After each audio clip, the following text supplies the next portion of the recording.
নমস্কাৰ good morning 18 ষ্টুডিঅ'ত মই কৃপাঞ্চল প্ৰাসমুখী প্ৰথমটো খবৰ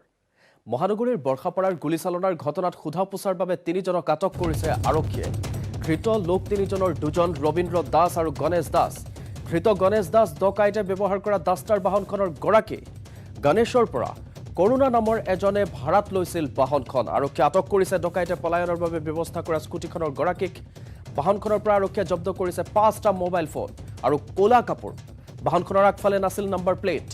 ধীৰেনপাৰাৰ সাৰদা পথৰ গৌতম পাল নামৰ এজন লোকৰ ঘৰত ডকাইতি সংঘটিত কৰে ছজনীয়া দলটোৱে ডকাইতিৰ পাছতে ৰাইজৰ বাধাৰ সন্মুখীন হয় ডকাইতৰ দলটো তাৰ মাজতে গুলীচালনা কৰি স্কুটি আৰু ৰিক্সাত উঠি পলায়ন কৰে ডকাইতৰ দলটোৱে ডকাইতৰ গুলীত আহত হ'ল লিটন মজুমদাৰ এখন ডাষ্টাৰ বাহনত আহিছিল ডকাইতৰ দলটো ৰাইজে আবদ্ধ কৰে ডাষ্টাৰ বাহনখন বৰ্ষাপাৰা ষ্টেডিয়ামৰ সন্মুখতে এই ঘটনাটো সংঘটিত হয় কান্ধত গুলী লাগিছে লোকজনৰ দুই যায় গুলী ফুটাই ডকাইতৰ দলটোৱে প্ৰথমে শূন্যলৈ গুলী চলায় হায়ত হাস্পতালত ভৰ্তি হৈছে গুলীবিদ্ধ লোকজন আমি ইয়াৰ দৃশ্য দেখুৱাইছো এটা ভয়ংকৰ ঘটনা সংঘটিত হৈছে মহানগৰীৰ বৰ্ষাপাৰাৰ গুলীচালনাৰ ঘটনাত সোধা পোছাৰ বাবে তিনিজনক ইতিমধ্যে আটক কৰিছে আৰক্ষীয়ে ধৃত লোক তিনিজনৰ নাম ৰবীন্দ্ৰ দাস আৰু গণেশ দাস দুজন ধৃত গণেশ দাসে ডকাইতে ব্যৱহাৰ কৰা ডাষ্টাৰ বাহনখনৰ গৰাকী গণেশৰ পৰা কৰোনা নামৰ এজনে ভাড়াত লৈছিল বাহনখন আৰক্ষীয়ে আটক কৰিছে ডকাইতে পলায়নৰ বাবে ব্যৱহাৰ কৰা স্কুটিখনৰ গৰাকীক বাহনখনৰ পৰা আৰক্ষীয়ে জব্দ কৰিছে 5টা মোবাইল ফোন আৰু কোলা কাপোৰ বাহনখনৰ আগফালে নাছিল নম্বৰ প্লেট ধীৰেনপাৰাৰ সাৰদা পথৰ গৌতম পাল নামৰ এজন লোকৰ ঘৰত ডকাইতি সংঘটিত কৰে ছজনীয়া দলটোৱে ডকাইতিৰ পাছতে ৰাইজৰ বাধাৰ সন্মুখীন হয় ডকাইতৰ দলটো তাৰ মাজতে গুলীচালনা কৰি স্কুটি আৰু ৰিক্সাত উঠি পলায়ন কৰে ডকাইতৰ দলটোৱে ডকাইতৰ গুলীত আহত হ'ল লিটন মজুমদাৰ নামৰ এজন লোক এখন ডাষ্টাৰ বাহনত আহিছিল ডকাইতৰ দলটো ৰাইজে আবদ্ধ কৰে ডাষ্টাৰ বাহনখন বৰ্ষাপাৰা ষ্টেডিয়ামৰ সন্মুখতে এই ঘটনাটো সংঘটিত হৈছে কান্ধত গুলী লাগিছে লোকজনৰ দুই যায় গুলী ফুটাই ডকাইতৰ দলটোৱে প্ৰথমে শূন্যলৈ এজাই গুলীচালনা কৰে হায়ত হাস্পতালত ভৰ্তি হৈছে এতিয়া গুলীবিদ্ধ লোকজন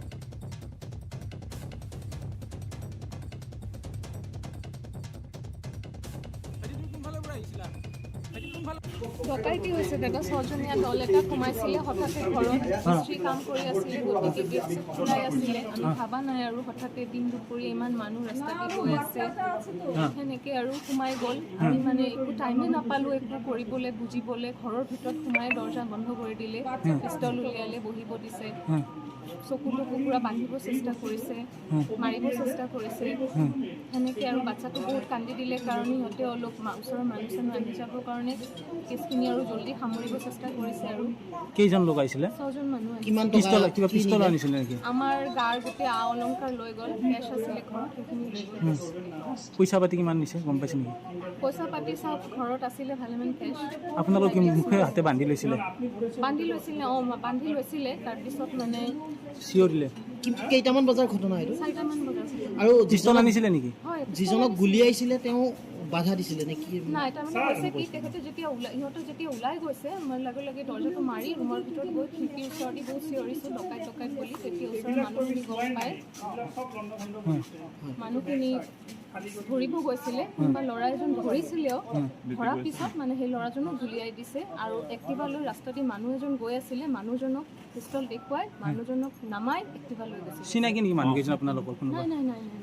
এজনক দেখিছোঁ বড়ো মানুহ আছিলে এজন বড়ো মানুহ আছিলে তেখেতৰ ফেচ পুৰা দেখিছোঁ এজনক মুখত কাপোৰ বান্ধি আছিলে নাই এজনে প্ৰথমতে কাপোৰ বান্ধা নাই সেইজনক পুৰা ভালকে দেখিছোঁ আৰু বাকীকেইটা কাপোৰ বান্ধা আছিলে মাজে সময়ে খুলিছেও আপোনালোককো বান্ধিছিলে মাক বান্ধিছিলে পিছত যেতিয়া মোৰ বাচ্চাটো বহুত কান্দিব ওলাইছে তেতিয়া আৰু সিহঁতে এইখিনি টাইম পোৱা নাই আৰু মাক আৰু ভণ্টি এইখিনি পুৰুষ নাছিলে আপোনালোকৰ নাই নাছিলে हम लोग गेट के पास में था एक आदमी कोई आया और हम लोगों ने देखा गोली का आवाज़ हुआ गोली का आवाज़ सुना तो सामने से देखा तो एक आदमी फिर उधर सामने जाके गेट के पास से उसको दूसरा गोली फायर करके भागा एक आदमी को गोली लग के वो वहाँ पे गिर गया इधर में देखो गोली का दाग है 2 बुलेट भी मिला बुलेट मिलने से पुलिस को तो दे दिया हमने बाद में हम लोगों ने आया यहाँ पे एक ऑटो ठीक करके उसको एंड ऑटो में डाल के भेज दिया लेकिन पुलिस तुरंत ही आ गया था कॉल किया ओसी को ओसी ने इमीडिएट रिस्पॉन्स किया एंड पुलिस इमीडिएट आ गया था পিছফালে গুলি লগা বুলি শুনা পালোঁ কেইজন মানুহ আহিছিলে এইটোতো আমিতো এজনে চাগে আহিছোঁ एक या 2 था सर এজনে কিন্তু एक आदमी गोली चला रहा था एक उधर एक्टिवा लेके खड़ा था এজনে এক্টিভাত গৈছে আৰু এজনে क्या नाम है लिटन मजुमदार क्या हुआ है मेडिकल भीतर जो कराटा बेरा है क्या हुआ है আমাৰ ঘৰৰ ওচৰত মই ৰখি আছিলোঁ তাৰপিছত মই দেখা পালোঁ মই ঘৰৰ ওচৰৰ ক্লাবৰ মানুহ ৰিক্সা এটা খেদি আহি আছে ৰিক্সা দুটা শকতকৈ মানুহ বহি আছিলে মই ভাবিলোঁ কিবা বেয়া কাম কৰি ওলাল নেকি সেইটো কাৰণে মই আগফালৰ পৰা ধৰিছিলোঁ মোক লগে লগে মাথা ঘূৰি পাৰিলে মোৰ দৃঢ় বিশ্বাস যে এইটো ওলাব কোনে কৰিছে কেনে কৰিছে এইটো ওলাব আৰু আইনৰ পৰিধিৰ ভিতৰত যিটো কঠোৰতম শাস্তি দিব পৰা যায় সেইটো আমি এনে কি আছিলে আৰু এজন ব্যক্তিক গুলীয়া বুলি কৈছিলে এজন ব্যক্তি যথেষ্ট সংকটজনক তেওঁৰ অৱস্থা কেনেকুৱা এতিয়া গোটেইখিনি ওলাব এতিয়া চিকিৎসাধীন হৈ আছে আমি এইটো লাগি আছোঁ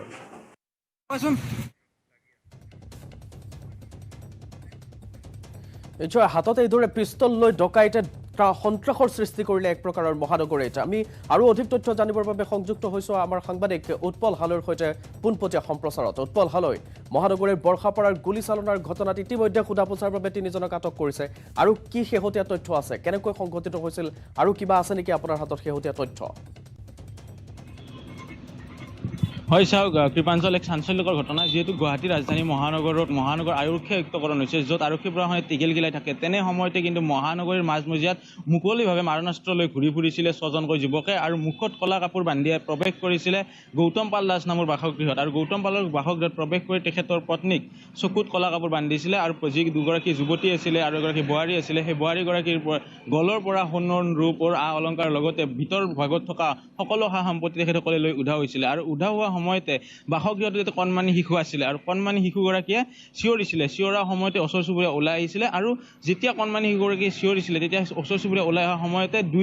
যদিও 6জন লোক আহা বুলি কৈছে কিন্তু 2জন লোকৰ ভিজুৱেল আমাৰ হাতত আহি পৰিছে আৰু নিউজ 18 অসম নৰিছ দৰ্শকসকলক সেই ভিজুৱেলসমূহ আমি যোৱাকালি গধূলিৰ পৰা দেখুৱাইছিলোঁ আৰু আজিও দেখুৱাবলৈ সক্ষম হ'ম যে যি 2জন লোক আহিছিলে আহি 6জন লোক অহা বুলি যদিও ঘৰ মানুহে কৈছে তাৰ বিপৰীতে কিন্তু 2জন লোকে এই ভিজুৱেলত ধৰা পৰিছে তেখেতসকলে সেই সাৰদা পথৰ পৰা ওলাই দৌৰিছিলে আৰু দৌৰাৰ সময়ত ৰাজপথত এখন ৰিক্সা চালকক পাইছিলে আৰু ৰিক্সা চালকক তাতে কৈছিলে ৰিক্সা চালকৰ মূৰত কিন্তু পিষ্টল বা যি 9mm পিষ্টল বুলি প্ৰাথমিক পৰ্যায়ত গম পোৱা গৈছে সেই 9mm পিষ্টল লগাই দিয়া হৈছিলে আৰু স্পষ্টভাৱে কৈছিলে যে আমাক ইয়াৰ পৰা তৎক্ষণাত তেখেতসকলে ডাষ্টাৰ বাহনখন ৰাখি দিছিলে বৰ্ষাপাৰা ষ্টেডিয়ামৰ ক্ৰিকেট ষ্টেডিয়ামৰ সন্মুখ ভাগত তালৈকে পলায়ন কৰি দিব লাগে তেনে পৰিপ্ৰেক্ষিতত ৰিক্সা চালকজনে মৰণ প্ৰাণৰ নিজৰ জীৱনৰ ৰক্ষাৰ স্বাৰ্থত তেখেতে তাৰ পৰা তেখেতসকল তালৈকে পলায়নৰ ব্যৱস্থা কৰি দিছিলে তেনে সময়তে ওচৰ চুবুৰীয়া আহি ঘেৰি ধৰিছিলে আৰু ৰিক্সাখন ওলোটাই দিছিলে তাৰে পিছত যেতিয়া ৰিক্সাখন ওলোটাই দিছিলে তেতিয়া তাৰ পৰা যি 2 যুৱক আছে 2 যুৱকে নামি পিনে তেতিয়া আন এখন স্কুটি বাহন আহি আছিল আৰু স্কুটি বাহনৰ যিগৰাকী চালক যুৱকজনক ইতিমধ্যে প্ৰাথমিক পৰ্যায়ত সোধপোছৰ বাবে ফটাশীল থানাই আটক কৰিছিলে আৰু তেখেতৰ পৰা ভাষ্য সংগ্ৰহ কৰিছে তেখেতৰ পৰা ভাষ্য সংগ্ৰহ কৰাৰ পিছত তেখেতক নিশাৰ ভাগতে ঘৰলৈকে যাব দিছে যদিও সংবাদ মাধ্যমৰ আগত কোনো মুখ খুলিবলৈ দিয়া নাই কিন্তু তেখেতৰ যি পৰিয়াল আছে সেই যুৱকজনৰ পৰিয়ালৰ লোকে কোৱা মতে তেখেতে সেই সময়ত আবেলি সময় আছিলে আৰু তেখেতে খেলপথাৰলৈকে প্ৰেক্টিছৰ বাবে আহিছিলে অৰ্থাৎ অনুশীলনৰ বাবে আহিছিলে তেখেতে প্ৰত্যেক দিনে অনুশীলন কৰিবলৈ আহে আৰু তেখেতক অনুৰূপ কায়দাৰে অৰ্থাৎ হলিউড কায়দাৰে তেখেতৰ মূৰত পিষ্টল লগাই দিছিলে আৰু কৈছিলে তৎক্ষণাত আমাক লাল গণেশলৈকে পলায়ন কৰাই দিব লাগে আৰু সেই 2 ডকাইতে যি ভিজুৱেল আমি দেখুৱাইছোঁ চিচি কেমেৰাৰ পৰা সেই ভিজুৱেল কিন্তু স্পষ্টভাৱে উল্লেখ হৈছে যুৱকজনে 2 যুৱকক নিজৰ প্ৰাণৰ মমতাত লাল গণেশলৈকে পলায়ন কৰি দিয়া বুলি প্ৰাথমিক পৰ্যায়ত স্পষ্টভাৱে উল্লেখ হৈছে আৰু যদি চোৱা যায় নিশাৰ ভাগলৈকে আৰক্ষী প্ৰশাসনে অভিযান চলাইছিলে উচ্চপদস্থ বিষয়াসকলে যদি চোৱা যায় জইণ্ট চিপি পাৰ্থসাৰথী মহন্তই গোটেই নেতৃত্ব লৈছিলে বা এডিশ্যনেল জিপি সিং ডাঙৰীয়া উপস্থিত আছিলে আৰু গোটেই ঘটনাৰ সমান্তৰাল কিন্তু এই ডাঙৰ খবৰ এটা পোহৰলৈ আহিছে যে এই গোটেই ঘটনাৰ লগত কিন্তু আৰক্ষী বিষয়া জড়িত আৰু প্ৰাথমিক পৰ্যায়তে 3জনকৈ আৰক্ষী বিষয়া সোধপোছ কৰাৰ বাবে আটক কৰিছে এই মুহূৰ্তত মই নাম 3টা কৈ দিছোঁ গণেশ দাস যিখন বাহন ডাষ্টাৰ বাহনেৰে এই ডকাইতি কাণ্ড সংঘটিত কৰিবলৈ আহিছিলে সেই ডাষ্টাৰ বাহনখন কিন্তু গণেশ দাস হৈছে এজন অসম আৰক্ষীৰ উচ্চপদস্থ বিষয়া তাৰ বিপৰীতে গণেশ দাসে বাহনখন দিছিলে কৰুণা নামৰ এজন লোকক সেই কৰুণাও কিন্তু অসম আৰক্ষীৰ বিষয়া আৰু আন এজন লোকক আৰক্ষীৰ লগত আটক কৰিছে তেখেতসকলে তদন্তৰ খাতিৰতে এই মুহূৰ্তলৈকে সংবাদ মাধ্যমে হওক বা কাৰো ওচৰত নাম প্ৰকাশ কৰা নাই কিন্তু যদি গোটেই ঘটনাৰ লগত চোৱা যায় 3জনকৈ আৰক্ষী বিষয়া আটক কৰিছে তাৰ বিপৰীতে আৰু এজন পূৰ্বে বহু ডকাইতিৰ লগত জড়িত আলী উপাধিৰ যুৱকক গ্ৰেপ্তাৰ কৰিছে আলী উপাধিৰ যুৱকজনৰ পান কাৰ্ড এখন আৰু তেওঁৰ লাইচেন্সখন কিন্তু সেই গৌতম পালৰ বাসগৃহত উদ্ধাৰ হৈছিলে সেই তথ্যৰ ভিত্তিতে আলী উপাধিৰ যুৱকজনক ফটাশীলৰ পৰা গ্ৰেপ্তাৰ কৰিছিলে এই গোটেই ঘটনা যদি বিচাৰিম আপোনাক আপুনি যেতিয়া ক'লে যে ঘৰৰ লোকে পৰিয়ালৰ লোকে এটা কথা উত্থাপন কৰিছিল যে 6গৰাকীকৈ লোক আহিছিল আৰু চিচি কেমেৰাত বা আপোনালোকে যিখিনি তথ্য বা আমি যিখিনি দেখুৱাইছোঁ তাতে 2জনকে ধৰা পেলাইছে এই ক্ষেত্ৰত আৰু 4গৰাকীক লৈ কিবা সন্ধান অব্যাহত ৰাখিছে নেকি আৰক্ষীয়ে বা তাক লৈ কিবা পৰ্যায়ৰ তেওঁলোকৰ তদন্ত আগবাঢ়িছেনে হয় কৃপাঞ্চল, যদিও তেখেতসকলে বা ঘৰুৱাৰ লোকে যে 6জন লোক অহা বুলি কৈছিলে, এজন বড়ো লোক বুলি কৈছিলে আৰু বাকী 5জনৰ মুখত কলা কাপোৰ আছিলে, যাৰ বাবে তেখেতসকলে চিনি নাপালে বা তেখেতসকলৰ মুখবিলাক আজবিলাক বা চিনবিলাক ৰৈ নগ'ল। কিন্তু বাহিৰত যি দৃশ্য আমি বন্দী কৰিছোঁ বা দেখিছোঁ, সেই দৃশ্য অনুযায়ী 2জন লোকৰহে কথা স্পষ্টভাৱে উল্লেখ হৈছে। কিন্তু গোটেই ঘটনালৈকে কিন্তু এতিয়ালৈকে অসম আৰক্ষীয়ে নিশালৈকে 4জনকৈ লোকক আটক কৰিছে। অৰ্থাৎ 4জনকৈ লোকক আটক কৰাৰ বিপৰীতে অসম আৰক্ষীয়ে 4জনক আটক কৰিলে, তাৰ বিপৰীতে ঘৰৰ মানুহে 6জন বুলি ক'লে। হয়তো গোটেই ঘটনাটোত 6জনে নহয়, এইটো বহুত এটা নেটৱৰ্ক থাকিব পাৰে। কাৰণ সেই বাসগৃহত ভূমি বা এটা জনঅৰণ্য অঞ্চল, জনবসতি অঞ্চল, সেই অঞ্চলত প্ৰৱেশ কৰি তাৰ পৰা ডকাইতি কৰাৰ ক্ষেত্ৰত নিশ্চয় যে তাৰ ওচৰ পাজৰে তেখেতসকলৰ কোনো খবৰ দিয়া লোকে হওক বা লিংকমেন যে থাকিব, সেই কিন্তু নিশ্চিত হৈ পৰিছে। এতিয়ালৈকে মুঠ 4জনকৈ লোকক আটক কৰিছে, তাৰে কিন্তু 3জনে অসম আৰক্ষীৰ বিষয়া। সেইটো কিন্তু ডাঙৰ খবৰ দীপাঞ্চল, যদি চোৱা যায় যেন সৰিয়হৰ দুলিতে ভূত ওলাইছে। য'ত অসম আৰক্ষীয়ে ৰাইজক সেৱা কৰা বুলি কোৱা হয়, অসম আৰক্ষীৰ লোকে য'ত যিসকল লোকক সেৱা শুশ্ৰূষা কৰে বা ৰাইজক সহায় কৰে, তেনে সময়ত কিন্তু ৰাইজে তেখেতসকলক সেৱাৰ পৰিৱৰ্তে যে ডকাইতিত নামি পৰিছে, কিন্তু চাঞ্চল্যকৰ ঘটনা বুলি ক'ব লাগিব বা অসম আৰক্ষীৰ বাবে লজ্জাজনক ঘটনা বুলি ক'ব লাগিব। আৰু যদি গোটেই ঘটনাৰে যি চোৱা যায়, যিখন ৰাস্তাৰ বাহন ব্যৱহাৰ হৈছিলে, ৰাস্তাৰ বাহনখনৰ আগফালে নম্বৰ প্লেট নাছিলে, পিছফালে নম্বৰ প্লেট আছিলে। আৰু সচৰাচৰ ক'ব গ'লে যিসমূহ বাহনৰ আগফালে নাম্বাৰ প্লেট নাথাকে, সেইসমূহ বাহনেৰে কিন্তু সচৰাচৰ চুৰি, ডকাইতি বা অন্যান্য স্মাগলিঙৰ কাম কৰা হয়। নিশ্চয়, অৰ্থাৎ আপোনাৰ কথাত এইটো কথা স্পষ্ট হৈছে যে এয়া সম্পূৰ্ণৰূপে সুপৰিকল্পিত। তেওঁলোকে এটা বৃহৎ নেক্সাছ জড়িত হৈ আছে, নেটৱৰ্ক এটাই বহুদিনৰ পৰাই খাপ পিটি আছিল। হয়তো তেওঁলোকে জানিছিল কেনেকৈ গ'লে, কোনফালৰ পৰা গ'লে হয়তো কেমেৰাত আবদ্ধ নহ'ব, তেওঁলোকে জানিছিল কোনখন বাহন লৈ যাব লাগিব। এইটো বহুদিনীয়া এটা পৰিকল্পনা, আৰু এই পৰিকল্পনাটো সাংঘাতিক ডাঙৰ নেটৱৰ্ক। ইতিমধ্যে যিমানখিনি জেৰা বা তদন্ত আগবাঢ়িছে, য'ত আৰক্ষীৰ উচ্চপদস্থ বিষয়া জড়িত হৈ আছে, লগতে এনেধৰণৰ বাহনসমূহ জড়িত হৈ আছে। গতিকে এই 4জনক ধৰা পেলাইছে। হয়তো এই বৃহৎ নেক্সাছটো অচিৰেই আৰক্ষীৰ তদন্তত, পাৰ্থজ্যোতি বৰাৰ তদন্তত নিশ্চয় পোহৰলৈ অহাৰ সম্ভাৱনা আছে, নহয় জানো? হয় কৃপাঞ্চল, পাৰ্থসাৰথী মহন্তই স্পষ্টভাৱে উল্লেখ কৰিছে যে আইনৰ তুলনাত বা জিপি সিং ডাঙৰে উল্লেখ কৰিছে কোনো হাৰি যাব নোৱাৰিব। তেখেত আৰক্ষী বিষয়া হওক বা উচ্চপদস্থ বিষয়া হওক বা কনিষ্ঠ বিষয়াই হওক, সকলোৰে বাবে আইন সমান হ'ব বুলি স্পষ্টভাৱে উল্লেখ কৰিছে। যদি চোৱা যায়, বিগত 2টা বছৰত কিন্তু ফটাশিলত এনেধৰণৰ কেইবাটাও ঘটনা হৈছে। NK জুৱেলাৰীৰ কথা যদি আমি কওঁ, তাৰ বিপৰীতে কিছুদিন পূৰ্বে ইনোভা এখনৰ পৰা 7 লাখকৈ টকা কাঢ়ি লৈ গৈছিলে গুলী ফুটিয়াই। এই কিন্তু যদি চোৱা ফটাশিল অঞ্চলত দীৰ্ঘদিন ধৰি বা এই ক্ৰমান্বয়ে কিন্তু সেই অঞ্চল অপৰাধৰ ৰম্যভূমিলৈ পৰিণত হৈছে। আৰু এই গোটেই ঘটনাত কিন্তু পাৰ্থসাৰথী মহন্তক MK জুৱেলাৰীৰ কথা সোধা হৈছিলে। সেই সময়ত কিন্তু তেখেতে কৈছে যে এই বিষয়ে কিন্তু আমি এতিয়ালৈকে কোনো তথ্য দিব পৰা নাই, আমি এই বিষয়েও তদন্ত কৰিম। আৰু যিহেতু আৰক্ষী বিষয়ে জড়িত হৈ পৰিছে, তেনে সময়ত কিন্তু বাহনখনত 4টা মোবাইল ফোন আছিলে। সেই মোবাইল ফোন 4টা ট্ৰেছ কৰি হয়তো কোন মানুহে ব্যৱহাৰ কৰিছিলে, কোন আৰক্ষী বিষয়াৰ মোবাইল ফোন, নতুন তথ্য পোহৰলৈ আহিব। তাৰ বিপৰীতে যি সজীৱ গুলী উদ্ধাৰ হৈছিলে আৰু এটা খালী কাটিছে উদ্ধাৰ হৈছে, সজীৱ গুলীটো কিন্তু প্ৰাথমিক পৰ্যায়ত অসম আৰক্ষীৰ বুলি ক'ব খুজিছিলে। কিন্তু আমি পাৰ্থসাৰথী মহন্তক স্পষ্ট কৰি দিছিলোঁ যে সেই গুলীটো অসম আৰক্ষী, তেখেতে কিন্তু প্ৰাথমিক পৰ্যায়ত সেই গুলীটো অসম আৰক্ষী নহয় বুলি কৈছে। যিহেতু আৰু যি গুলীটো আছে, গুলীটো পুৰণি সজীৱ গুলীটো। তাৰ বিপৰীতে যিজন লোকৰ লিটন মজুমদাৰৰ গলত যি গুলীৰ আঘাতপ্ৰাপ্ত হৈছিলে, আৰু লিটন মজুমদাৰ আঘাতপ্ৰাপ্ত হোৱা সময়ছোৱাতে তেখেতক প্ৰাথমিক পৰ্যায়ত হায়াৰ হস্পিটেলত ভৰ্তি কৰা হৈছিলে। আৰু পৰৱৰ্তী পৰ্যায়ত অসমৰ মুখ্যমন্ত্ৰীগৰাকীৰ নেতৃত্বত তেখেতক GMCH মহাবিদ্যালয়লৈকে প্ৰেৰণ কৰা হৈছে আৰু সকলো বিনামূলীয়া হ'ব বুলি স্পষ্টভাৱে উল্লেখ কৰিছে। যদি গোটেই ঘটনাটো আজি চোৱা যায়, গৌতম পালৰ সময় বাসগৃহত যি সময়ত ডকাইতি কাণ্ড সংঘটিত হৈছিলে, সেই সময়ত গৌতম পাল নাছিলে, বাসগৃহত কোনো এজন পুৰুষ নাছিলে, মহিলা আছিলে 3গৰাকী। আৰু গৌতম পাল হৈছে লাখ টকীয়াৰ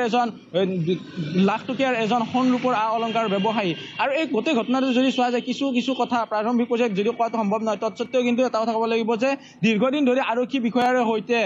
যি ধৰণৰ সোণৰ স্মাগলিং হয়, সেই সোণৰ স্মাগলিঙত জড়িত আছিল নেকি, এই ধৰণৰ প্ৰশ্ন কিন্তু এতিয়া সময় উকলাৰ লগে লগে পোহৰলৈ আহিছে বা এই নতুন তথ্য পোহৰলৈ আহিব। কিয়নো সোণৰ স্মাগলিঙত আৰক্ষী বিষয়াৰ পূৰ্বে জড়িত থকা আছে। যদি চোৱা যায়, সোণৰ বিস্কুটেই হওক বা সোণৰ অন্যান্য সা সম্পদ বা সোণৰ সা সম্পদৰ বাবে সেই সোণাৰী দোকানখনত তেখেতসকলে ভাঙিব দিছিলে নেকি সোণাৰ বিস্কুট, এনেধৰণৰ কথা পোহৰলৈ আহিছে। কিয়নো আৰক্ষী বিষয়া যিহেতু জড়িত হৈ পৰিছে, আৰক্ষী বিষয়াৰ সৈতে মিলি তেখেতসকলে কাম কাজ কৰিছিলে নেকি, এনেধৰণৰ ঘটনা কিন্তু পৰৱৰ্তী পৰ্যায়ত পোহৰলৈ আহিব। নিশ্চয় এই মুহূৰ্তত আৰু এটা কথা, যিহেতু আপুনি এইখিনি কথা কোৱাৰ পিছত এটা কথা স্পষ্ট হৈছে যে এই যে 6জন বুলি কৈছিল ঘৰৰ মানুহে, সন্মুখতে 6জনক দেখিছিল, তাৰ পিছতে যে 4জন হঠাৎ অন্তৰ্ধান হৈ গ'ল, তাৰ পিছত যে তেওঁলোকৰ ঘৰত কোনো নাই, এইবোৰ কথাই এটা কথাই প্ৰতীয়মান কৰে, তেওঁলোকৰ ঘৰৰ নিচেই কাষতে বা একদম ওচৰৰ পৰা তেওঁলোকক পৰ্যবেক্ষণ কৰিব পৰা কোনোবা হয়তো লোক তাতে জড়িত থাকিব পাৰে। তাৰ সন্দেহ যেন উপজিছে। এইখিনি উপাদান যদি আমি একুমুলেট কৰোঁ বা একলগ কৰোঁ, তেতিয়াহ'লে এই কথাটো স্পষ্ট হৈ পৰে। তেওঁলোকৰ নিচেই কাষত থকা কোনো লোকে হয়তো এই কাৰ্যত যথেষ্ট পৰিমাণে সহায় কৰিছে, 4জনক লুকুৱাই হওক বা খবৰ দিয়াই হওক প্ৰতিটো মুহূৰ্তৰ, নহয় জানো? হ'ব পাৰে, সম্ভাৱনা আছে। হয় কৃপাঞ্চল, মই পূৰ্বে উল্লেখ কৰিছিলোঁ যে হয় কৃপাঞ্চল মই পূৰ্বে উল্লেখ কৰিছোঁ যে সাৰদা পথৰ ওচৰে পাজৰে লিংকমেন তেখেতসকলে বহু লোককে ব্যৱহৃত কৰিছিলে যিহেতু যদি চোৱা যায় এই 4গৰাকী কিন্তু 3গৰাকী হৈছে অসম আৰক্ষী তাৰ বিপৰীতে এগৰাকী হৈছে ফটাশিলৰে স্থানীয় যুৱক আলী উপাধি তেওঁ কিন্তু পূৰ্বেও বহু চুৰি ডকাইতি বা এনেধৰণৰ লিংকমেন কেছত জড়িত আছিলে এই গোটেই ঘটনা কিন্তু যেতিয়া সময় উকলিব সকলোতে পোহৰলৈ আহিব কিন্তু এই ঘটনাৰ লগত আৰক্ষী বিষয়ে কিয় জড়িত হ'ব লগা হ'ল সেই বিষয়ে কিন্তু চাঞ্চল্যৰ সৃষ্টি কৰিছে হয়তো ঘটনাটো এনেকুৱাও হ'ব পাৰে যিহেতু অসমৰ বা গুৱাহাটী মহানগৰীৰ ৰেল ষ্টেচন পল্টন বজাৰ অঞ্চলক যিহেতু ট্ৰেনজিট পইণ্ট হিচাপে ধৰা হয় সোণ ৰূপৰ বা সোণৰ বিস্কুটৰ পাৰ কৰাৰ ক্ষেত্ৰত তেনেধৰণৰ হয়তো সোণৰ বিস্কুট পূৰ্বে তেখেতসকলে লগ লাগি সেই দোকানখনত সোণৰ বিস্কুট ভাঙিব দিছিলে নেকি বা সোণৰ অলংকাৰ প্ৰস্তুত কৰিব দিছিলে নেকি যাৰ পৰিপ্ৰেক্ষিতত এই আৰক্ষী বিষয়াসকল জড়িত হৈ পৰিছিলে বা আৰক্ষী বিষয়াসকলে সোণৰ দোকানখনলৈকে যি গৌতম পালৰ দোকানখন আছে দোকানখনলৈকে সোণ ৰূপৰ অলংকাৰ আনি দিছিল নেকি সেই ধৰণৰ কথা পোহৰলৈ আহিছে যিহেতু গৌতম পাল যি যোৱাকালি ডকাইতি হোৱা সময়ত বাসগৃহত নাছিলে তেখেতে দোকানত আছিলে আৰু তেখেতৰ পতি পত্নী সকলোৰে পৰা গলৰ পৰা চেইন খুলি লৈ গৈছিলে তাৰ বিপৰীতে লকাৰত থকা সকলো সোণৰ অলংকাৰ ধন সোণ সকলো লৈ যোৱা বুলি স্পষ্টভাৱে উল্লেখ কৰিছে এই গোটেই ঘটনাটোত কিন্তু আৰক্ষী বিষয়া জড়িত হৈ থকা কিন্তু সকলো কথা কিন্তু ইতিমধ্যে স্পষ্ট হোৱা নাই যে আৰক্ষী বিষয়াই ৰাইজক পোহৰ দিয়াৰ পৰিৱৰ্তে য'ত কোৱা হয় জনতা জনাৰ্দন বুলি কোৱা হয় জনতাক সেৱাৰ বাবে মুকলি থকা বুলি কোৱা হয় 24 ঘণ্টা ৰাইজৰ সেৱাত থকা বুলি কোৱা হয় তেনে সময়ত আৰক্ষী বিষয়া কিদৰে জড়িত হ'ল সেয়া কিন্তু এই মুহূৰ্তত ডাঙৰ প্ৰশ্ন আৰু গোটেই ঘটনাটো যদি চোৱা যায় যি সময়ত ডকাইতি হৈছিলে 4:05 টকা ডকাইতি সংঘটিত হৈছিলে আৰু 4:20 ভিতৰতে সেই স্থান পলায়ন কৰিছে এই গোটেই ঘটনাটো যদি চোৱা যায় কি এই 6জন লোকে নহয় তাৰ ওচৰে পাজৰে থকা বা তেখেতসকলৰ লিংকমেন প্ৰৱেশ কৰাৰ সময়তো খবৰ দিছে যিহেতু ডাষ্টাৰ বাহনখন সেই হাৰদাৰ যি পথৰ যি গৌতম পালৰ বাসগৃহৰ পৰা ডকাইতি হৈছিলে তাৰ পৰা 200 মিটাৰ আঁতৰত ৰাখিছিলে বাহনখন আৰু আঁতৰত ৰখাৰ পৰৱৰ্তী পৰ্যায়ত সেই 200 মিটাৰ তেখেতসকলে কিদৰে আহিব কেনেদৰে আহিব গোটেই এইটো সুপৰিকল্পিতভাৱে প্ৰৱেশ কৰিছিলে কিন্তু সেই প্ৰৱেশ কৰি সোণৰূপৰ অলংকাৰ সকলোবিলাক লুটি লৈ যাইছিলে কিন্তু তেখেতসকলক ধৰিবলৈ আৰক্ষীয়ে প্ৰথম কৈছে যিহেতু নাম কোৱা নাই বা গ্ৰেপ্তাৰ কৰা বুলি স্পষ্টভাৱে উল্লেখ কৰা নাই আটক কৰা বুলিহে কৈছে 3জনকৈ লোকক আৰু তাৰ বিপৰীতে 3জন আৰক্ষী বিষয়া আৰু এজন সাধাৰণ লোক অৰ্থাৎ 4জন লোকক আটক কৰা বুলি কৈছে পাৰ্থসাৰথী মহন্তক আমি বাৰম্বাৰ দিছিলোঁ যে এইসকল আৰক্ষী বিষয়া নেকি কিন্তু তেখেতে ইতিমধ্যে নাম প্ৰকাশ কৰা নাই আৰু ডাষ্টৰ বাহনখনৰ ক্ষেত্ৰত কিছু কথা ক'ব লাগিব যে বাহনখনত ক'লা কাপোৰ উদ্ধাৰ হৈছে যি ক'লা কাপোৰ মুখত পৰিধান কৰি তেখেতসকলে ডকাইতি কাণ্ড সংঘটিত কৰিছিলে বাহনখনত 5টা মোবাইল ফোন উদ্ধাৰ হৈছে মোবাইল ফোন কেইটা এতিয়ালৈকে জনোৱা নাই আৰক্ষী প্ৰশাসনে যিহেতু মোবাইল ফোন আছে তাৰ পৰা গৰাকী উলিয়াওঁতে অতি সহজ হ'ব কিন্তু এতিয়ালৈকে কিয় উলিওৱা নাই সেয়া কিন্তু লক্ষণীয় হৈ পৰিছে আৰু যিগৰাকী স্কুটি চালক আছিলে বা স্কুটি বাহনেৰে সেই দুই ডকাইতক পলায়নৰ ক্ষেত্ৰত সহায় কৰিছিলে স্কুটি চালক যুৱকজনে স্পষ্টভাৱে উল্লেখ কৰিছে যে সেই বাহনখনে তেখেতসকলে লাল গণেশলৈকে সেই যুৱকজনক পলায়নৰ বাবে ব্যৱস্থা কৰিছে লাল গণেশৰ পৰা কোন দিশেৰে পলায়ন কৰিলে যিহেতু গুৱাহাটী মহানগৰীত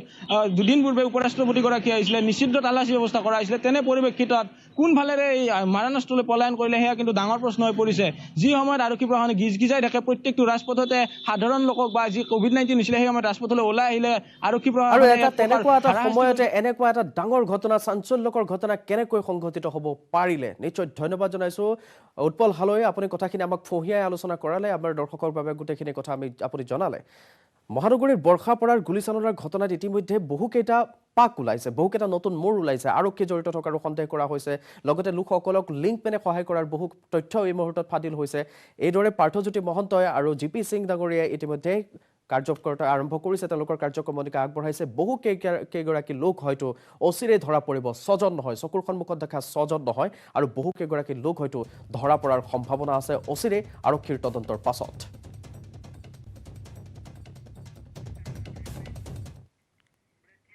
গুড মৰ্নিং 18 এইদৰে অব্যাহত থাকিব এটা বাণিজ্যিক বিৰতি লৈছোঁ পুনৰ স্বাগতম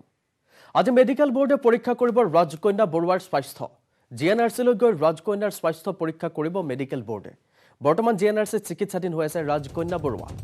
ৰাজকন্যাক দিছপুৰ থানাত হাজিৰ হোৱাৰ নিৰ্দেশ দিছিল আৰক্ষীয়ে অসুস্থতাৰ দোহাই দি থানাত হাজিৰ হোৱা নাই ৰাজকন্যাই দুসপ্তাহৰ সময় বিচাৰি আবেদন কৰিছে ৰাজকন্যাৰ মাতৃয়ে ৰাজপথত কৰ্মৰত PWDৰ শ্ৰমিকক খুন্দিয়াই GNRCত সোমাই আছে ৰাজকন্যা বৰুৱা জনাম পুনৰ এবাৰ গুৰুত্বপূৰ্ণ খবৰ আজি মেডিকেল বোৰ্ডে পৰীক্ষা কৰিব ৰাজকন্যা বৰুৱাৰ স্বাস্থ্যৰ GNRCলৈ গৈ ৰাজকন্যাৰ স্বাস্থ্য পৰীক্ষা কৰিব মেডিকেল বোৰ্ডে বৰ্তমান GNRCত চিকিৎসাধীন হৈ আছে ৰাজকন্যা বৰুৱা ৰাজকন্যাক দিছপুৰ থানাত হাজিৰ হোৱাৰ নিৰ্দেশ দিছিল আৰক্ষীয়ে অসুস্থতাৰ দোহাই দি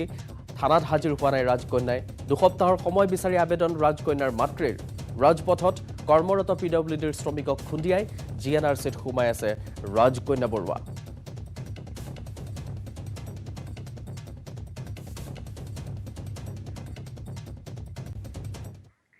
হাৰি যাব নেকি ৰাজকন্যাই উদঙাইছে আৰক্ষীৰ গাফিলতি ভাইৰেল হৈ পৰিছে ৰাজকন্যাৰ ফেচবুক ইনষ্টাগ্ৰাম পোষ্ট হাৰি যাব নেকি ৰাজকন্যা? খুদ ৰাজকন্যাই উদঙাইছে আৰক্ষীৰ গাফিলতিৰ বহু তথ্য। মোবাইলে মোবাইলে ভাইৰেল হৈছে ৰাজকন্যাই ফেচবুক ইনষ্টাগ্ৰামত কৰা মন্তব্যৰ স্ক্ৰীনশ্বট। ছচিয়েল মিডিয়াত নিজৰ নিৰ্দোষিতা প্ৰমাণ কৰিবলৈ ৰাজকন্যাই লিখিলে 18 ঘণ্টালৈকে আৰক্ষীয়ে চিকিৎসাৰ ব্যৱস্থা কৰা নাছিল। আৰক্ষীয়ে কোনো হিট এণ্ড ৰান অথবা নিচাপান কৰি গাড়ী চলোৱাৰ গোচৰ ৰুজু কৰা নাছিল। যদি নিচাপান কৰি গাড়ী চলালেহেঁতেন তেন্তে তেওঁৰ ড্ৰাইভিং লাইচেন্স বাতিল কৰিলেহেঁতেন, কিন্তু সেয়া কৰা নাছিল। ৰাজকন্যাৰ বিৰুদ্ধে উত্থাপিত অভিযোগ সঁচা নে মিছা সেয়া তদন্তই প্ৰমাণ কৰিব। কিন্তু খুদ অভিযুক্তই নিজৰ নিৰ্দোষিতা প্ৰমাণ কৰিবলৈ গৈ এইদৰে আৰক্ষীৰ গাফিলতি উদঙোৱাৰ পিছতেই এতিয়া আৰু কাৰো বুজিবলৈ বাকী নাই কেনেকৈ 24 ঘণ্টা নহওঁতেই জামিন লাভ কৰিছিল তথাকথিত মডেল ৰাজকন্যা বৰুৱাই। ইফালে আৰক্ষী সূত্ৰৰ মতে ইতিমধ্যে জব্দ কৰা হৈছে ৰাজকন্যাৰ ড্ৰাইভিং লাইচেন্স।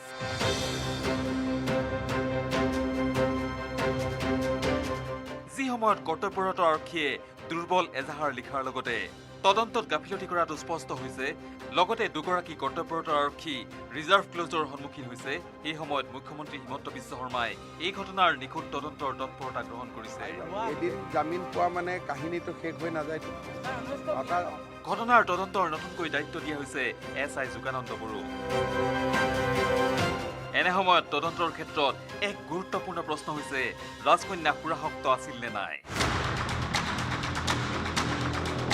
নিশা কাৰ্ফিউ জাৰি থকাৰ সময়ত হোটেলত পাৰ্টি কৰি উভতি অহা ৰাজকন্যা বৰুৱা সুৰামত্ত হৈ থকা বুলি প্ৰত্যক্ষদৰ্শীয়ে অভিযোগ কৰাৰ সময়ত একমাত্ৰ তদন্তৰ গাফিলতিৰ বাবে এয়া প্ৰতিপন্ন নহ'ব বুলিও আশংকা কৰা হৈছে।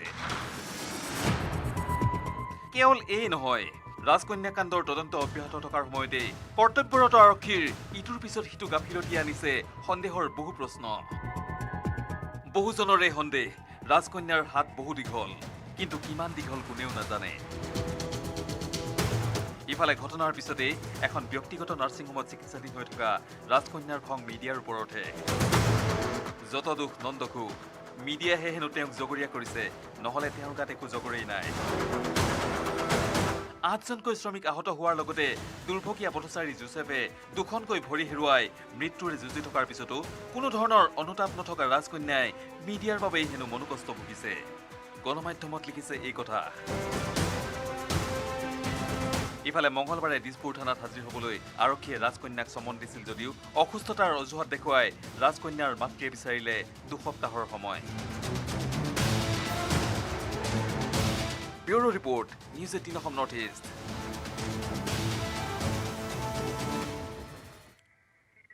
ৰৌনক আলী হাজৰিকাৰ ঘৰত উদ্ধাৰ হৈছে বহু বিদেশী মুদ্ৰা, উদ্ধাৰ হৈছে বহু বীমা পলিচি। গুৱাহাটীৰ হেঙেৰাবাৰী, ফটাশিল, আমবাৰী, ডাউনটাউনৰ লগতে চিমলাতো আছে হাজৰিকাৰ সম্পত্তি। বেংকৰ একাউণ্টত ধৰা পৰিছে কোটি কোটি টকাৰ লেনদেনৰ তথ্য। ৰৌনক আলী হাজৰিকা গ্ৰেপ্তাৰ সন্দৰ্ভত SP ৰজি কলিতাৰ মন্তব্য। বুধবাৰে বিশেষ আদালতত হাজিৰ কৰাব ৰৌনক আলী হাজৰিকাক। মুখ্যমন্ত্ৰীৰ তদাৰকী শাখাই 10 দিনৰ আৰক্ষীৰ জিম্মাত বিচাৰিব হাজৰিকাক। ৰৌনক আলী হাজৰিকাৰ ঘৰত উদ্ধাৰ হৈছে বহু বিদেশী মুদ্ৰা, উদ্ধাৰ হৈছে বহু বীমা পলিচি। গুৱাহাটীৰ হেঙেৰাবাৰী, ফটাশিল, আমবাৰী, ডাউনটাউনৰ লগতে চিমলাতো আছে হাজৰিকাৰ সম্পত্তি। বেংকৰ একাউণ্টত ধৰা পৰিছে কোটি কোটি টকা লেনদেনৰ তথ্য। ৰৌনক আলী হাজৰিকাক গ্ৰেপ্তাৰ সন্দৰ্ভত SP ৰজি কলিতাই ক'লে বুধবাৰে বিশেষ আদালতত হাজিৰ কৰাব ৰৌনক আলী হাজৰিকাক। মুখ্যমন্ত্ৰীৰ তদাৰকী শাখাই 10 দিনৰ আৰক্ষীৰ জিম্মাত বিচাৰিব হাজৰিকাক। সাক্ষীৰ সন্মুখত আমি প্ৰচিডিউৰ এটা থাকে, ইনভেন্টৰী প্ৰিপাৰেশ্যন, সেইটো আজি পাৰ্চেণ্টেজ আমাৰ কেলকুলেশ্যনত পাৰ্চেণ্টেজ হৈছে 164.80। কোটিৰ হিচাপত বহুত হ'ব। আমি লাষ্ট 2 বছৰত চেক কৰোঁতে বহুতখিনি মানে ডিছক্ৰিপেঞ্চি পাইছোঁ তেখেতৰ মানে একাউণ্টবোৰত। পলিচি পাইছোঁ, কিন্তু শুনচোন একো নাই। এটা কথা কৈ দিওঁ আপোনালোকক, মানে বহুতখিনি আমি ফৰেইন কাৰেঞ্চি পাইছোঁ। একাউণ্টততো মানে বহুতখিনি ট্ৰানজেকশ্যন আছে, গোটেইখিনি মই এতিয়াই কৈ নিদিওঁ। আজি পাণবজাৰ থানাত থাকিব আৰু আমি কালি তেখেতক প্ৰডিউচ কৰিম স্পেচিয়েল কোৰ্টৰ সন্মুখত আৰু ৰিমাণ্ডত আনিম। কিমান দিন বিচাৰিব বাইদেউ ৰিমাণ্ড? আমি 10 দিন বিচাৰিম। হয়, এডুকেশ্যনেল এক্সপেণ্ডিচাৰ বহুতখিনি বেছি, ল'ৰা ছোৱালী মিলাই 1.74 crore খৰচ হৈছে। একাউণ্ট এতিয়া বহুতখিনি পাইছোঁ আৰু কৰিবলগীয়া আৰু বহুত আছে ইনভেষ্টিগেশ্যন চিমলাত আছে হয় আৰু গুৱাহাটীত ডাউনটাউনৰ কাষত এটা প্ৰপাৰ্টি আছে এটাতো তেখেতে নিজে থকা ঘৰ এটা আছে ধীৰেনপাৰাত এটা ডাঙৰ গোডাউন আছে তেখেতৰ আৰু জিঅ'ৰ আইডলৰ প্ৰাক্তন সঞ্চালক ডক্টৰ কন্দৰ্প দাসক গুৱাহাটী বিশ্ববিদ্যালয়ৰ পৰা অপসাৰণ আইডল কেলেংকাৰীৰ মূল অভিযুক্ত কন্দৰ্প দাস বিশ্ববিদ্যালয়ৰ কাৰ্যবাহী পৰিষদৰ বৈঠকত অপসাৰণৰ সিদ্ধান্ত লোৱা হৈছে Assam services and appeal rules 1964 clause 7ৰ অধীনত এই সিদ্ধান্ত গ্ৰহণ কৰা হৈছে কেলেংকাৰীৰে জড়িত আন অভিযুক্তৰ সন্দৰ্ভতো তথ্য প্ৰেৰণ কৰা হৈছে ৰাজ্য চৰকাৰলৈ ইউজিচিৰ স্বীকৃতি নোহোৱাকৈ 21টাকৈ পাঠ্যক্ৰম চলাইছিল আইডলত দুৰ্গা পূজাৰ পাছতে বিশ্ববিদ্যালয়ৰ এটা দল যাব ইউজিচিলৈ এই ভয়ংকৰ তথ্য উন্মোচিত হৈছে কেগৰ প্ৰতিবেদনৰ পাছত জিঅ'ৰ আইডলৰ প্ৰাক্তন সঞ্চালক ডক্টৰ কন্দৰ্প দাসক গুৱাহাটী বিশ্ববিদ্যালয়ৰ পৰা অপসাৰণ কৰা হৈছে আইডল কেলেংকাৰীৰ মূল অভিযুক্ত আছিল কন্দৰ্প দাস বিশ্ববিদ্যালয়ৰ কাৰ্যবাহী পৰিষদৰ বৈঠকত অপসাৰণৰ সিদ্ধান্ত গ্ৰহণ কৰা হৈছে Assam services and appeal rules 1964 clause number 7ৰ অধীনত এই সিদ্ধান্ত গ্ৰহণ কৰা হৈছে কেলেংকাৰীৰে জড়িত আন অভিযুক্তৰ সন্দৰ্ভতো তথ্য প্ৰেৰণ কৰা হৈছে ৰাজ্য চৰকাৰলৈ ইউজিচিৰ স্বীকৃতি নোহোৱাকৈ 21টাকৈ পাঠ্যক্ৰম চলাইছিল আইডলত দুৰ্গা পূজাৰ পাছতে বিশ্ববিদ্যালয়ৰ এটা দল ইউজিচিলৈ যাব ভয়ংকৰ তথ্যটো উন্মোচিত হৈছিল কেগৰ প্ৰতিবেদনত সেই তদন্তৰ কামটো চলি আছে কিন্তু আমি প্ৰথমতে যিখিনি মুখ্য গুৱাহাটী ইউনিভাৰ্চিটি টিচাৰ্ছ কণ্ডাক্ট ৰুলৰ আণ্ডাৰত যিখিনি আমি ডিপাৰ্টমেণ্টেল প্ৰচিডিংছ কৰিছিলোঁ তাৰ ভিত্তিত আমি তেখেতক চাকৰিৰ পৰা ৰিমুভ কৰিছোঁ যিসকল আমাৰ লগত নাই অৰ্থাৎ যিসকলে গুৱাহাটী বিশ্ববিদ্যালয়ৰ চাকৰিৰ পৰা হয় অব্যাহতি লৈছে নহয় ইয়াৰ পৰা তেখেতসকলৰ চাকৰিকাল শেষ হৈছে সেইসকলৰ সম্পৰ্কতো চৰকাৰে সংশ্লিষ্ট কৰ্তৃপক্ষ বিশেষকৈ চৰকাৰে যাতে এটা ব্যৱস্থা লয় তাৰ বাবে আজি এক্সিকিউটিভ কাউন্সিলে এটা সিদ্ধান্ত গ্ৰহণ কৰিছে ডিপাৰ্টমেণ্টেল প্ৰচিডিংছো এটা আইনী ব্যৱস্থাই সেই ব্যৱস্থা মতে যিহেতু গুৱাহাটী বিশ্ববিদ্যালয়ৰ কাৰ্যবাহী পৰিষদ যিহেতু এপইণ্টিং অথৰিটি গতিকে এপইণ্টিং অথৰিটিয়ে ৰিমুভেল অথৰিটি হিচাপে কাম কৰি এইখিনি সিদ্ধান্ত লৈছে উপ নিৰ্বাচনৰ বাবে দ্বিতীয়খন প্ৰাৰ্থীৰ তালিকা ঘোষণা কৰিছে কংগ্ৰেছে ভৱানীপুৰত শৈলেন্দ্ৰ নাথ দাসক প্ৰাৰ্থিত্ব দিয়া হৈছে কংগ্ৰেছৰ মৰিয়নীত কংগ্ৰেছৰ মনোনীত প্ৰাৰ্থী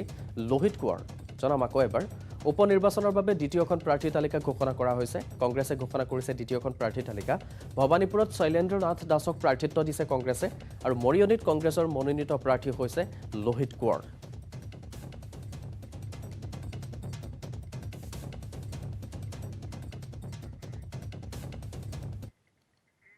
বৃহৎ নদীবান্ধৰ বিৰুদ্ধে ৰাজ্যজোৰা আন্দোলন ঘোষণা সদৌ অসম ছাত্ৰ সন্থাৰ 22 অক্টোবৰত ৰাজ্যজুৰি আসুৰ সত্যাগ্ৰহ কাৰ্যসূচী আসুৰ নেতৃত্বত ৰাজ্যজুৰি গঠন হ'ব অসম সেনা আৰু অসম উন্নতি সভা মঙলবাৰে গুৱাহাটী বিশ্ববিদ্যালয়ত অনুষ্ঠিত কাৰ্যনিৰ্বাহক বৈঠকত এই সিদ্ধান্ত গ্ৰহণ কৰে আসুৱে নাগৰিকত্ব সংশোধনী আইনৰো বিৰোধিতা কৰি যাব আসুৱে বৈঠকত বহুকেইটা গুৰুত্বপূৰ্ণ সিদ্ধান্ত গ্ৰহণ কৰে কাৰ্যনিৰ্বাহকে শ্বেৰমান আলীক কঠোৰ শাস্তি বিহাৰ বাবেও দাবী উত্থাপন কৰে আসুৱে বৈঠকত অংশ লয় আসুৰ মুখ্য উপদেষ্টা ডক্টৰ সমুজ্জ্বল কুমাৰ ভট্টাচাৰ্য সভাপতি দীপাংকৰ কুমাৰ নাথ সাধাৰণ সম্পাদক শংকৰজ্যোতি বৰুৱাকে প্ৰমুখ্য কৰি আসুৰ কাৰ্যনিৰ্বাহক সদস্যসকলে বৃহৎ নদীবান্ধৰ বিৰুদ্ধে ৰাজ্যজোৰা আন্দোলন ঘোষণা কৰিছে সদৌ অসম ছাত্ৰ সন্থাই 22 অক্টোবৰত ৰাজ্যজুৰি আসুৰ সত্যাগ্ৰহ কাৰ্যসূচী আসুৰ নেতৃত্বত ৰাজ্যজুৰি গঠন হ'ব অসম সেনা আৰু অসম উন্নতি সভা আমাৰ স্থিতি স্পষ্ট যে আমি কাক আমি বিৰোধিতা কৰিছোঁ কাক আমি বিৰোধিতা কৰি যাম নাগৰিকত্ব সংশোধনী যিখন বিল কা বুলি যিখন কয় সেইখনক সদৌ অসম ছাত্ৰ সন্থাই দৃঢ়তাৰে বিৰোধিতা কৰি আছে দৃঢ়তাৰে বিৰোধিতা কৰি যাম এতিয়া মূল বিষয়টো হ'ল যে অসমৰ জ্বলন্ত বিদেশী নাগৰিকৰ সমস্যাৰ আমাক স্থায়ী সমাধান লাগে স্থায়ী সমাধানৰ একমাত্ৰ উপায় অসম চুক্তিৰ প্ৰত্যেকটো দফা নিৰ্দিষ্ট সময়সীমাৰ ভিতৰত কাৰ্যকৰী হ'ব লাগিব স্পষ্ট কথা যে অসম আন্দোলনৰ জাতীয় শ্বহীদক অপমান কৰাৰ যিসকল ব্যক্তি তেখেতসকলৰ ওপৰত অসম চৰকাৰে কঠোৰ ব্যৱস্থা ল'ব লাগিব নদীবান্ধটো নামনিত যিবোৰ মানুহৰ ওপৰত প্ৰভাৱ পৰিব সেইসমূহৰ ক্ষেত্ৰত উপযুক্ত কাৰ্যব্যৱস্থা নোলোৱাকৈ যিহেতু ডেমটোৰ কাম ইতিমধ্যে আৰম্ভ কৰি আছে গতিকে ডেমটোৰ কাম কাজ বন্ধ কৰাত জাতীয় অসমত সত্যাগ্ৰহ কাৰ্যসূচী ৰূপায়ণ কৰিব জাতীয় শ্বহীদসকলক অপমান কৰা এনেধৰণৰ যি ব্যক্তি আৰু বহু গুৰুত্বপূৰ্ণ খবৰেৰে গুড মৰ্ণিং 18 অব্যাহত থাকিব এটা বাণিজ্যিক বিৰতি লৈছোঁ ৰাইজিং স্পৰ্টছ